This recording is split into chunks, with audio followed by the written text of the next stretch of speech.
ba talaga? Ba't ka Autograph. nag-showbiz? Ha? Oo. Kasi si Tita Helen Gamboa, ang asawa po ni daddy ko, ni Senator Soto, kapatid po ni mami ko.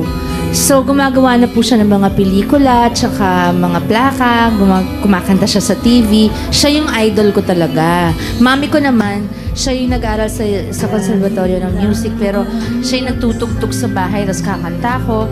Pero talagang ang idol ko, si Tita Helen, lalo pagkakantahin na niya yung mga pangsanga lang. Sasayaw na ako, naka-boots pa ako noon na may bell. Tapos, ginagaya ko siya, dadalawin ko sa shooting. Gusto ko lang kumain dun sa, alam mo yung catering tray?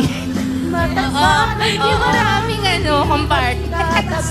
Tapos sabi ko, hindi ko tinatanong kung babayaran ba ako. Ang alala ko lang noon, gusto ko lang makapirma ng autograph. Gusto ko may lumapit sa akin at yung nung bata ako, gusto ko lang merong magkagusto sa ginawa ko na humingi lang ng pirma ko. Practice lang ako ng practice nagsulat. Ayun pala pwedeng kumita. Yun lang. At saka I really loved to sing. I wanted to be like Mama Helen. So, yun ang naging paraan. Ayun, nalaman na natin ang history. Correct.